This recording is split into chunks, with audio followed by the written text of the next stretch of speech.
that, we've got the recording started, and we're going to throw the ball or whatever, the microphone, whatever it is, over to Adam Tucker, yes, or somebody else tonight. And thanks for coming and spending an hour with us, because we appreciate that this is important information for all of us to know. Absolutely. No, and thank you everybody for being here. Just really quickly, just want to kind of introduce the team that we have here before we kick it to Eileen, who is going to be our main MC for the evening. So my name is Adam Tucker, and I'm the supervisor for the Waiver Innovation Unit that is responsible for developing and implementing Community First Choice. And so we're really excited to be here to speak with you guys. And so with that, I'm going to kick it over to Christine to have her introduce herself. Thanks, Adam. This is Christine Absolutely. Dos Santos. I am the Participant-Directed Programs Policy Advisor for CFC. Thank you so much, Christine. And then somebody who's just here, but also is somebody who works with us and is another guru on participant direction, which is a big thing about Community First Choice, is Erin. So Erin, do you want to just mention that you're here? Hi, everybody. I'm Erin Thatcher, and I'm the program manager over participant-directed programs, which are Consumer-Directed Attendance Support Services, or CDAS, and In-Home Support Services, or IHSS. I'm also one of you. I've got two medically fragile kids who are in the other room, doing therapy. So I'm really glad to be out of that at this moment. So thanks for having me. Well, and we thank you and your children too, Erin, for letting you out as well and letting you come. So with that, everybody, I'm going to kick it to Eileen, and she is going to take us through the slide deck. So Eileen, you are up. Before we get started, Adam, can we share with folks that we'll be watching the chat for Yes. questions, and we'll be working when the presentation's over, we'll be doing question and answers. Awesome. And then Maureen is asking if the recording will be posted. Yes. Okay, cool. All right. Thank you so much, Adam and Christy. And my name is Eileen Saunders. As Adam mentioned, I'm a policy advisor on the CFC team. It's great to meet everyone. And yeah, we'll go ahead and get into it. So you can jump to the next slide, Christy, whenever you're ready. Sorry about that. I you're forgot I fine. was in charge. No problem. So tonight we will go through just a brief CFC overview, and then eligibility. We'll talk about eligibility for a little bit and go through some examples. And then we'll go through consumer direction under CFC, specifically for kids, and then a brief timeline overview. And then we will finish up and have time for questions. And I'll mention too that we tailored this presentation kind of more, for the kids population and how they will be affected by CFC. So, and I think you probably know CFC stands for Community First Choice, but we do have that no acronym thing. So you owe me 25 cents. Yes. Okay. I will get that to you, Christy. I apologize. Yes. Community First Choice, CFC. Okay. So Community First Choice is a Medicaid program. It's a state option that was created by the Affordable Care Act in 2011. And the goal of Community First Choice is really to make home and community-based services accessible for more Medicaid members. We're able to do that, states are able to do that by taking certain attendant services that exist on the home and community-based waivers, pull them out of those waivers and put them on Community First Choice under the state plan, where they are then more accessible for more folks on Medicaid. Community First Choice also allows states to expand their self-directed care options. So on Colorado, we will be, and we'll talk about this a little bit later on in the presentation, but we will be expanding in-home support services, IHSS, as well as CDOS, consumer-directed attendant support services. So, by expanding both of those consumer-directed care options, CFC Community First Choice allows states to really promote more independence in the community. So it's a very exciting program that, we're excited to talk to you about tonight. So, okay, so this pyramid we like to show because it helps illustrate how CFC is a little bit different than the state plan and the waivers. So the pyramid at the bottom in purple shows state plan or regular Medicaid, and that is, kind of the most broad as far as functional eligibility. And then as the pyramid gets more narrow, so does the targeting criteria for those services. So next we have the long-term care, and then finally the HCBS waivers at the top that have the most narrow targeting criteria for folks to become eligible for those waivers. So as I mentioned, Community First Choice allows us to take certain services from the waivers, such as personal care and homemaker, and put those down into Community First Choice, which is its own little program kind of within or next to the state plan. Okay, any questions on these slides? Megan, is there anything in the chat going on that we need to pay attention to? Nope, we're good. Okie doke. Okay, For the next Great. slide. yes, that'd be great. Okay, and then you can go ahead on to the next one. Okay, perfect. So eligibility for CFC, we created this little flow chart that we stole from another state because we liked the way that it illustrated the two pathways for eligibility for CFC. And I know things can get very complex and nuanced very quickly with eligibility, so we just are going to keep things very broad and high level for now. But the first pathway is at the top in those dark blue boxes. And that is the pathway if you are on if you're in an eligibility group under the state plan and you meet institutional level of care, which I'll talk about in the next slide. But that level of care is required for all CFC members. So if you're Medicaid eligible under the state plan and you meet that institutional level of care requirement, then you're eligible for CFC. Now, the second pathway is the waiver pathway, and that is illustrated by the kind of white or translucent box in the bottom. So if you're on a waiver and you're waiver eligible, receiving at least one service per month, and again, you meet that institutional level of care requirement, then you're eligible for CFC. Okay, we can go on to the next slide. Okay, and so that institutional level of care requirement, you are likely familiar with this if your child is on a waiver, but for CFC, everyone has to meet either hospital, nursing facility, intermediate care facility for intellectual and developmental disabilities, or institution providing psych services under 21, any of those 4 levels of care. And essentially what this means is that you or your child need care that is similar to that of someone who is in one of these institutions. If your child, for example, could not get care at home, then they might be at risk of going into an institution to receive that care. Okay, any questions on these 2 slides? We do have some examples after these 2 kind of walk through kind of to hit home some of these points, but we have any questions here? This is a friendly group. You are welcome to raise your hand if you wish to ask something verbally. You don't have to type everything. Okay, I'm not hearing anybody.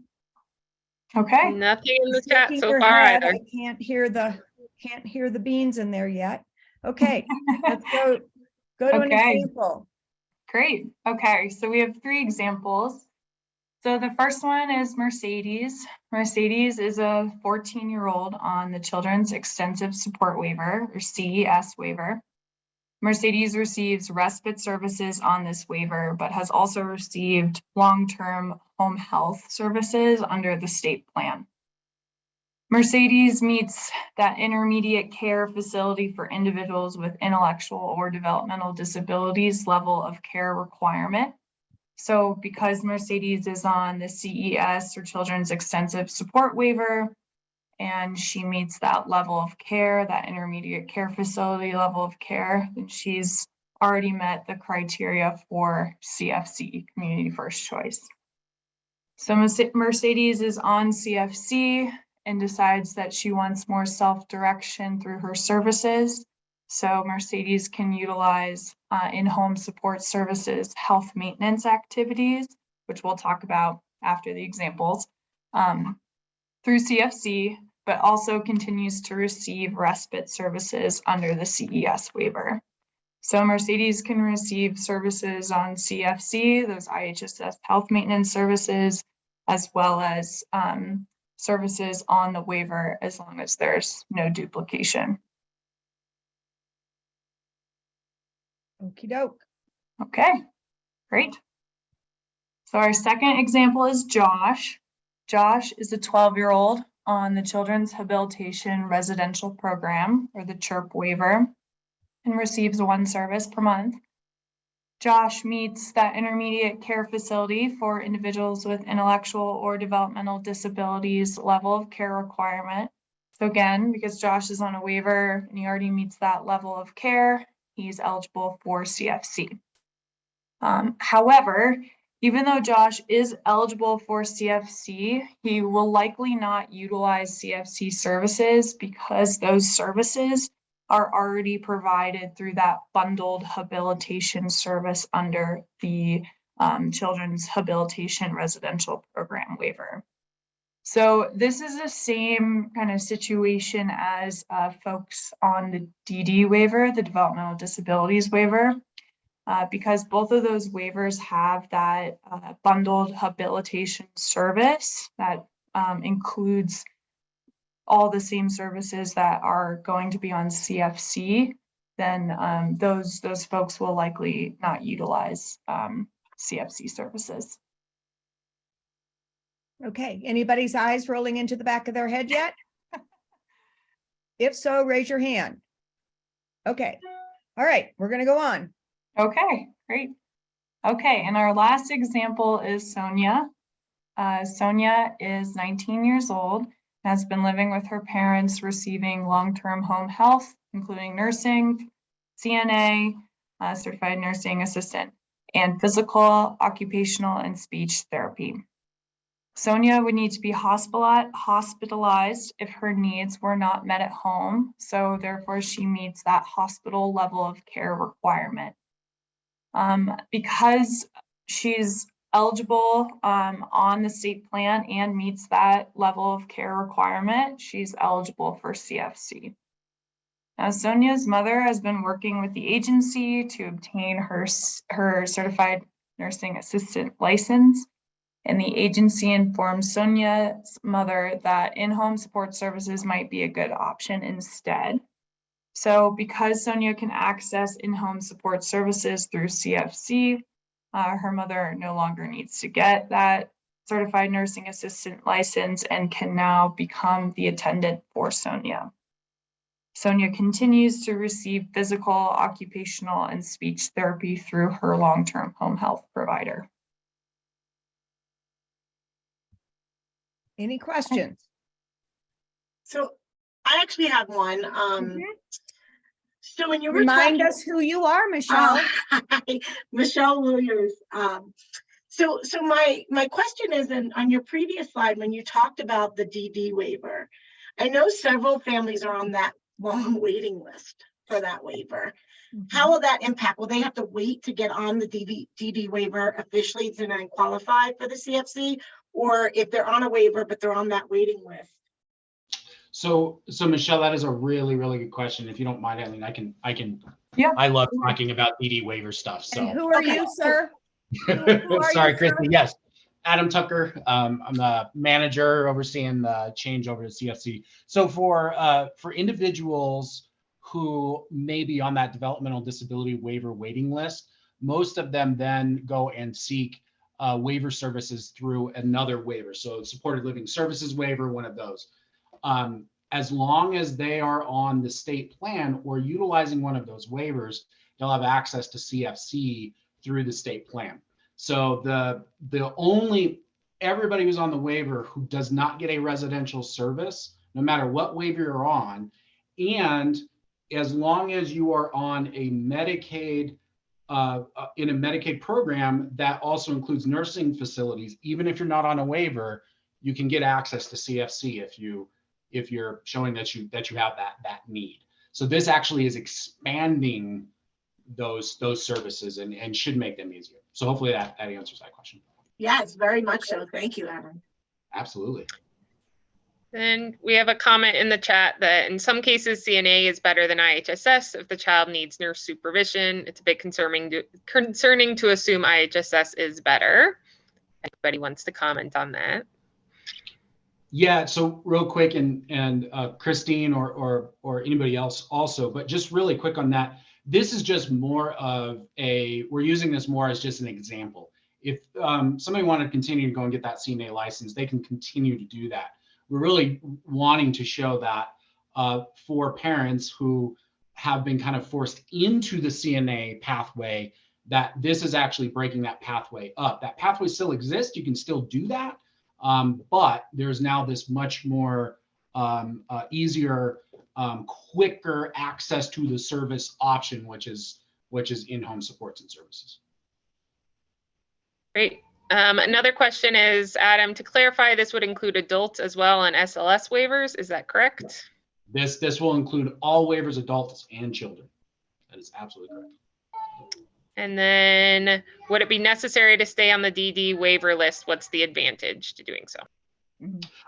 So if you, I actually think Maureen did a good job at answering that, which is for folks really, and honestly, if you need the DD waiver, those really are for folks who need 24 hours worth of supervision because of a high behavioral or medical need.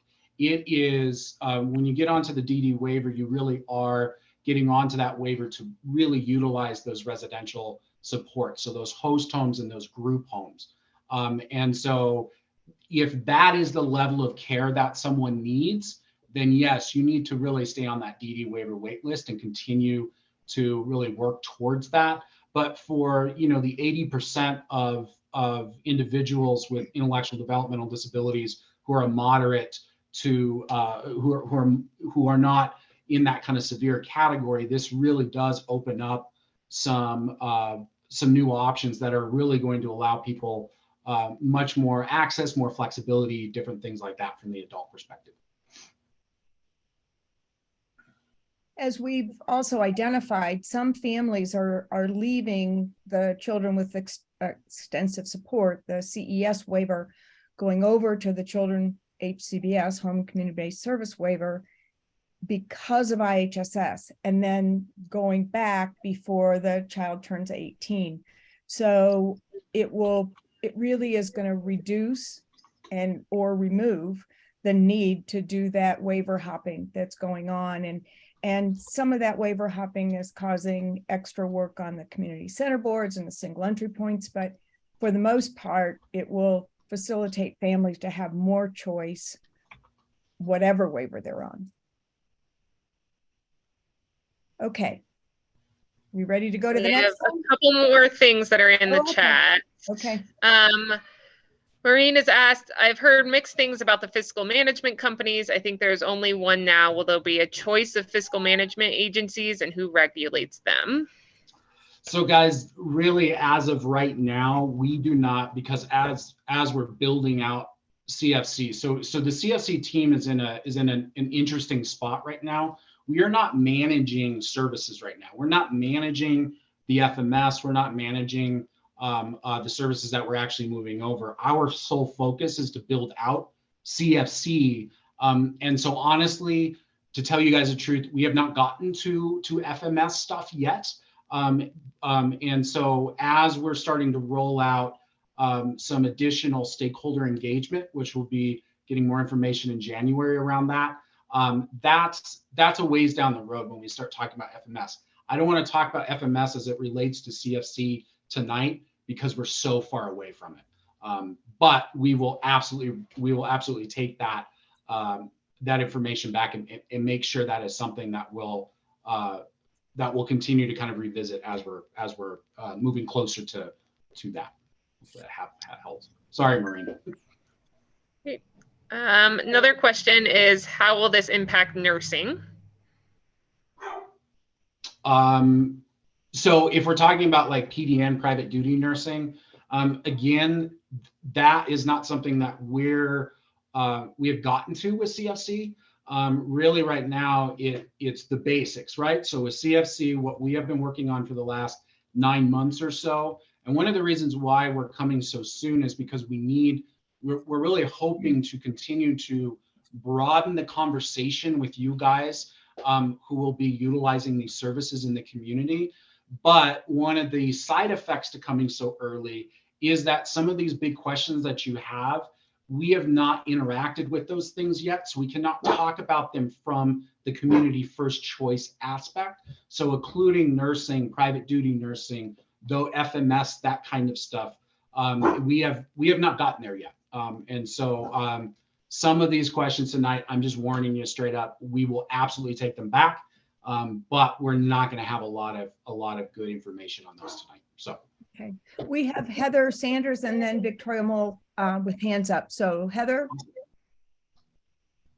Hi, yeah, so we are currently on the CBS waiver doing IHSS, but my son would really benefit from a lot of the services that the CES waiver provides. So how would that transition work if we were to switch over to CES? Would IHSS continue seamlessly on, or what would that look like?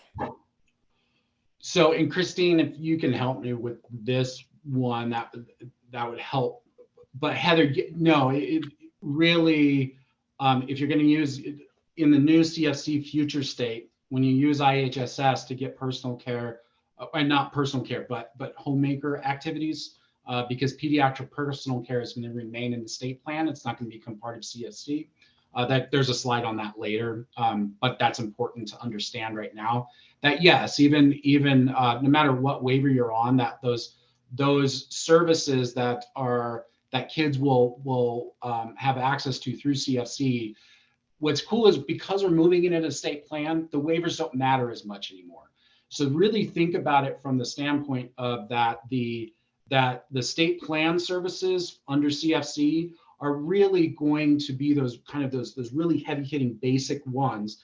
And then everything else in the waiver should really support people in kind of achieving their goals and their aspirations and those kinds of things. But what's really cool is that by moving it into the state plan, it's broadening it out. It's making this accessible to everyone who meets the eligibility, and it makes it so that the waivers are actually easier to understand because there's less services that you're going to be getting from that waiver because a lot of them are going to end up in these other avenues. This isn't taking place for a minute though. So, I mean. Right, guys. Yeah. Again, we are here super early. We're not, our date right now is the beginning of 2025 is when this change is going to start. We're also planning on a year's worth of transition. So we're going to try to make that as easy and as natural as possible. But yeah, this is a ways out. And again, this is why we're coming so early. One, we want everybody to know about it. We also need all your guys' feedback. We need to build this out. So that's one of the reasons why we're here so early. But also don't be too concerned yet, because we're going to keep talking with you. So hopefully, even though this is brand new, it's supposed to be brand new right now. We're going to come back. We're going to keep talking with you guys. We have time for this. This isn't happening tomorrow. So I also just want to kind of add to Adam's answer and just specific to Heather's ask in regards to, and I think what you're asking is, now that we don't have to be on CHCBS to get access to IHSS, can we look at other waiver options? And the answer would be, that's a great discussion to have with your case manager. That might open up some options in regards to that. And with the switch, we are hoping from the members' standpoint that members will not be affected or notice a change. What will happen is at CSR, we're going to switch where the payment goes to, but the actual services, the provider, the needs, the care plans, all of those things that go along with IHSS are going to remain the same. It's just a matter of who's footing the bill. Is it going to be through state plan or is it going to be through waivers? Is where that distinction comes in. But let's answer Heather. If she moved to CES today, she would need to do a certified nursing assistant license because the IHSS isn't over there yet. Correct. CFC is Correct. completed. Yes. So I just want to be sure that we're clear with Heather that that move is not going to do anything right now. Thank you, Gotcha. Chris. Okay. Yeah. Thank you. Guys, we are bureaucrats. We like to talk about everything before we actually answer the question. So if we don't, you can always come back and say, hey, answer that question.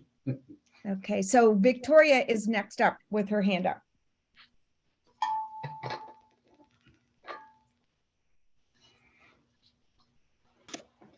Hi, guys. Thank you for letting me come on here for a minute.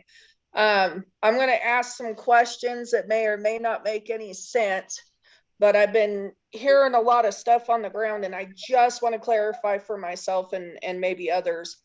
You guys kind of introduced this program and things when CNA was transferred over after everything that happened at the first of the year, and then this thing was introduced. And I've been hearing rumors that this is being kind of put into place due to the federal rule that parents cannot live with their children that they're providing care for, and that's a law or rule they're trying to figure out right now. And then the ADL part that comes in with CNA, technically speaking, we're not supposed to be doing that either.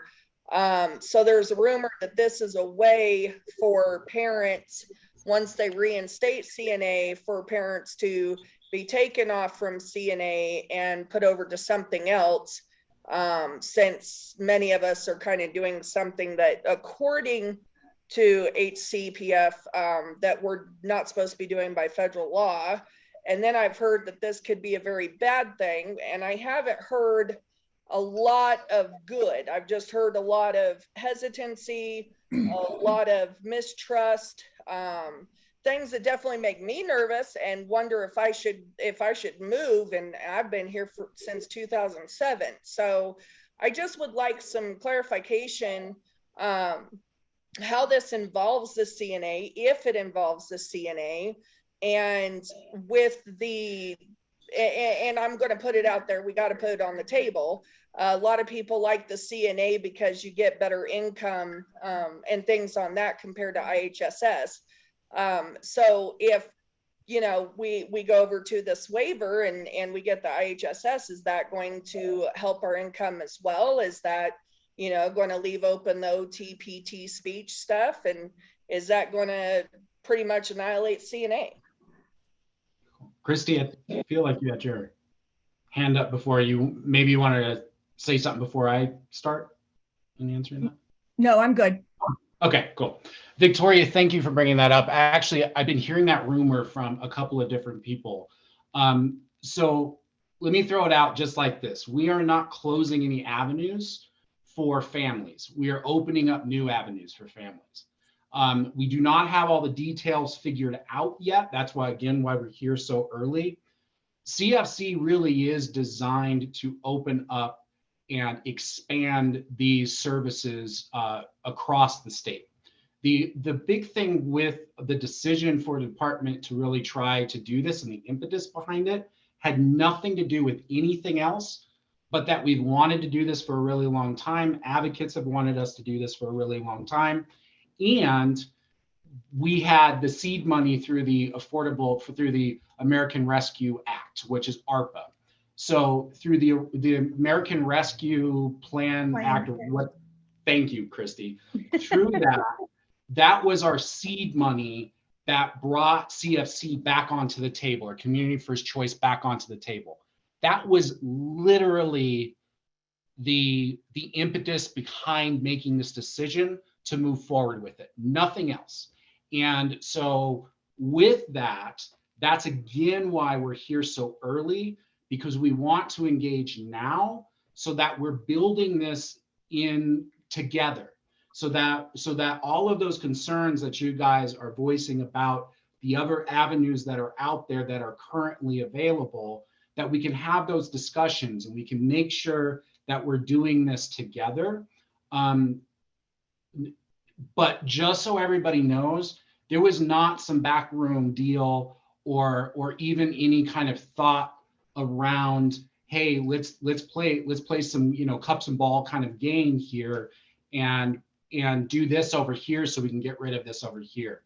CFC is not part of those conversations. CFC has been something we have tried in the past. We've never really been able to do it because of the seed money you need, because it costs a lot for states to start CFC. And because ARPA is giving us that opportunity, that is the reason why we're moving forward. And we honestly, truly believe, and every other state has seen this, that services expand, people have better access, it's more flexible, and that health outcomes, including people going into institutions of any kind, decrease in those states that have CFC. That means independence, that means community integration becomes stronger in those states, and that is our ultimate goal. Okie doke. All right. Questions? We have a few other questions in the chat, but I think several of them are going to be answered later on in the presentation. So maybe we continue on and we'll make sure that we address any of those questions that are not covered. Does that work? Sounds good. Yep. Okay. So in-home support services. So I know we touched on this a little bit before, and Adam just mentioned this a minute ago, but we, you know, are expanding in-home support services on CFC, which means that children that meet that level of care requirement, regardless of the waiver, they can have access to in-home support services, health maintenance activities. So for those who are unfamiliar, in-home support services is a service delivery option that allows the member or the authorized representative to direct and manage the attendants who provide care with that added support of an agency. So the agency is the employer of record, but the member or the authorized representative can select, train, and manage attendance. And IHSS also allows us to waive the Nurse Practice Act. Okay, and you can move to the next slide. So IHSS, or in-home support services, is really the biggest impact for kids that CFC will have. They will be able to access health maintenance activities under IHSS, which includes skilled tasks. Those are typically performed by a certified nursing assistant or a licensed nurse, but do not require the clinical assessment and judgment of a licensed nurse. So these tasks can include G-tube feeding and maintenance, trach or ventilator care, and medical management needs such as blood pressure and blood sugar checks, among many other needs. And so again, as we mentioned, your child can still receive these skilled tasks, these health maintenance activities through an IHSS agency while receiving personal care through the pediatric personal care benefit, or nursing, therapy, and CNA services and other services on the waiver, as long as there's no duplication with these skilled health maintenance activities. Okay, and then for consumer-directed attendance support services, or CDOS, which is the other consumer-directed model in Colorado, we are bringing CDOS over to CFC. We were always intending to do so. We just needed to figure out when, because as Adam has mentioned, it is such a core goal of CFC. So we've always intended to bring both models over. So we are moving forward with the goal of implementing them at the same time into CFC, July 1st of 2025. And then specific CFC and consumer-directed attended support services discussions and stakeholder engagement will be forthcoming. So stay tuned. If you'd like to be involved in those discussions, we will get information out to you in the next several months. We're still kind of nailing down the details of those plans. Okay. And then our last slide is a brief timeline overview. So as I mentioned, we are shooting for implementation on July 1st, 2025 for CFC. And Adam mentioned that the members can transition to CFC at any time during that first year after implementation. So from July 1st, 2025 to June 30th of 2026, at continued stay review or your annual assessment, you can transition to CFC. We wouldn't expect all members to transition all at once. That would be very chaotic. So we have that year, and during that year, waiver services that will be moving to CFC will still remain accessible in the waivers, but that duplication of those services can't happen, but they'll still be available while folks are transitioning. Sorry, I don't think I said that very well, but yeah, if you have any questions on the timeline, I think that is our last slide, I believe, before just open it up.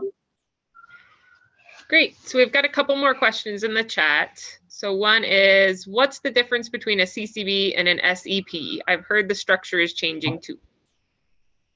Yeah, so a CCB is a community center board, or what? Hang on, guys. Sorry, there's noise in the background.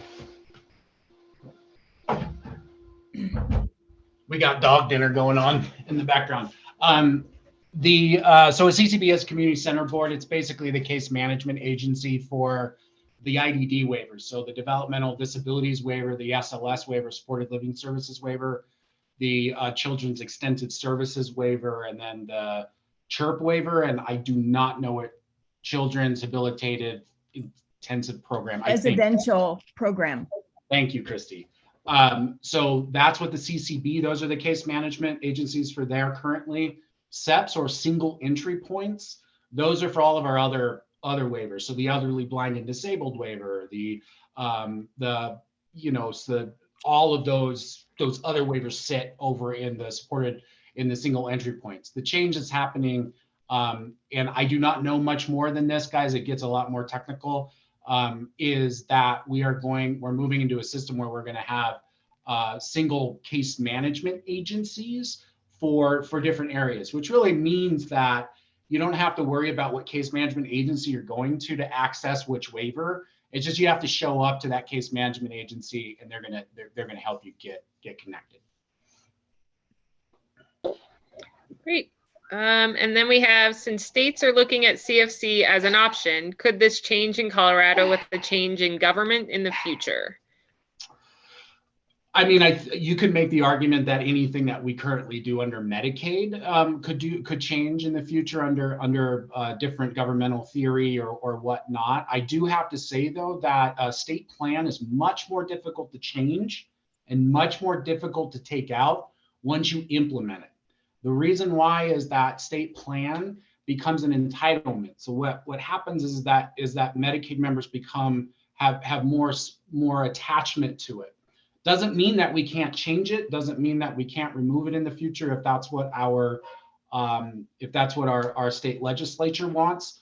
But that does not, we've never seen that. I mean, we've never seen that happen. We've only seen expansion of these services. But in theory, a state could strip most of Medicaid's program away if they wanted to. All right, got another. Who would be responsible for determining the institutional level of care? I know single entry points and community center boards are the case management agencies who do this for waivers. But if this is an addition, I worry about the work that this will put and will delay members accessing community first choice. So guys, we have the exact same concern, honestly. And as an case manager in New Mexico and Montana, and then a little bit here, but not on the waivers, for about 15 years. And so I take service planning incredibly seriously. And one of the things that you absolutely have to do when you're supporting somebody through that kind of planning stages is that you need to have the full array of all of your services. Because really, if you think about it, to set somebody up for success in the community, so like Community Connector on the CES waiver, to really get somebody really set up for that, you have to have a strong, stable personal care. You have to have strong, stable HMA. You have to have those real basic services that really sets people up for that experience and for that community integration. So with that being said, we're making this so that they streamline together. This is going to be set up so that case managers it's going to be the same case manager for CFC and for waivers, with including the same planning process, all of those different pieces. In reality, the only change you guys will see are the changes you want to see. If you want everything to stay the way that it is pretty much right now, from a CFC perspective. Now, there's changes in other places in HCPF that I cannot speak to or do not know about. But from a specific CFC perspective, if you are happy with how your services are now, you are going to be able to continue those. It's just a shuffling of where that money comes from. That's on our side, not really on your guys' side. We'll tell you all about it if you want, but it's really that's a back end kind of thing. Great. That's all the questions in the chat. So yeah, I was going to say, which that leads me then to the question of a training. I love the thoughtful process and the timeline that you're mapping out. And I think it's great that we're educating parents on the front end to be educated in this stuff and ask the right pointed questions. But I do, very similar to the question before, I worry about the training of folks that are doing the process and really just not being. So what is the pathway for that? And I love that you have it mapped out for time. Yes, Michelle. And then I will also talk about why my clock is not working as the last question. That's great. I apologize, everybody, because that would drive me nuts too. So yes, when we're thinking about training, we're already working on, even as we're developing this, we're already working on the training. One of the things with all of these big system changes is it also puts a new emphasis on training across the board to make sure that all of the players within the system who are really there literally to support the members coming in and utilizing that system understand it. And one of the cool things about CFC is I think we have a new and really good opportunity to really re-engage with case managers and providers within the system to truly and really better understand CDOS and IHSS, because right now I think both of those programs are more just seen as really complicated, and I think that this is a way for us to readdress that through training. I also think, and Michelle, you've always kind of been on the bottom of my list. You don't know this for right now, but you are going to be moving up my list in a couple of organizations, because we're going to want to team up to create some trainings for parents.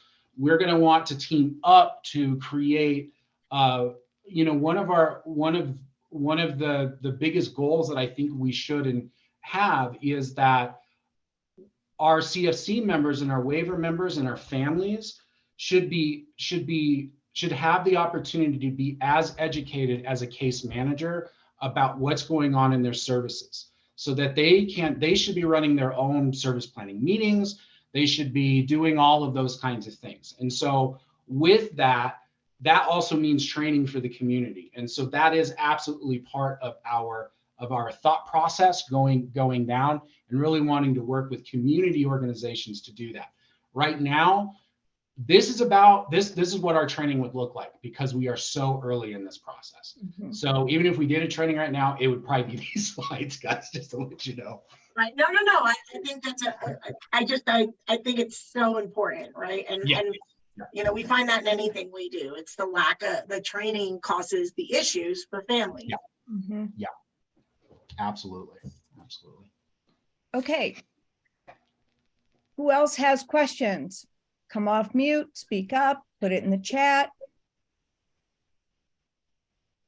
And by the way, my clock is really old and it squeaks when it's plugged in. So I unplugged it about a year ago, and it's was a retirement gift from my grandfather from Denver Public Schools when he retired from there. So that's why it's still up there, but it's That's a great story. I love it. I love it. Yeah, that's a great story. Although my kid of routine would constantly be correcting you that is not the time, and he would need that fixed immediately. Yep. Anybody have any questions, comments, thoughts? We really wanted Got to another bring this- one Good.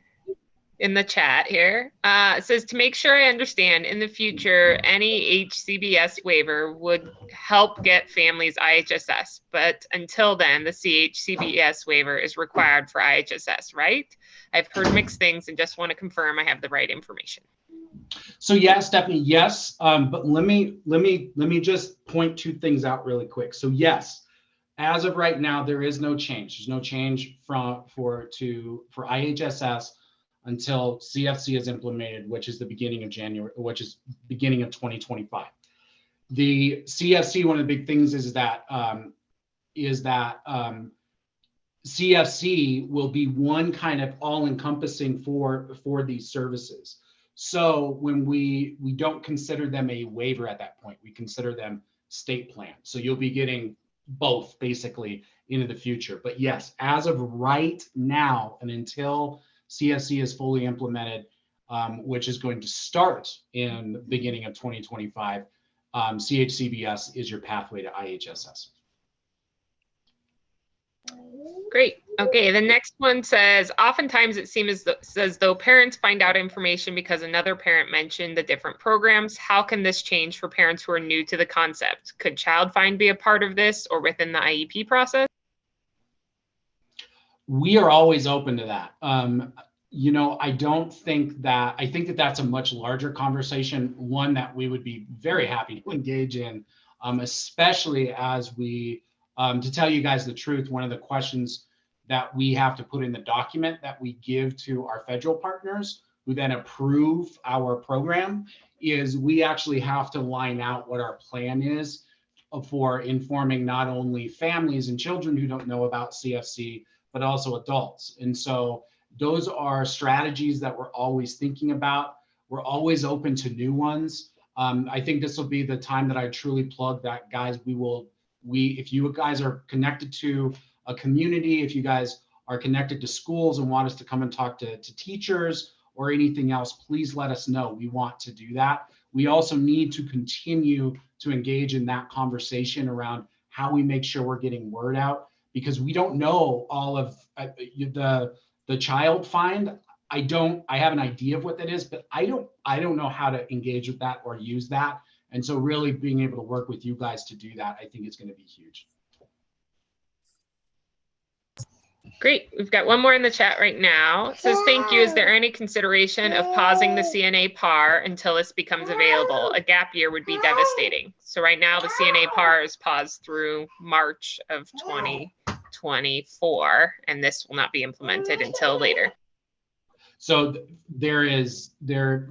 my understanding, which is 0 to -0 from a CFC standpoint, the CNA and CFC are two completely different set of work and projects, and they have their own timelines and they're not interacting with each other.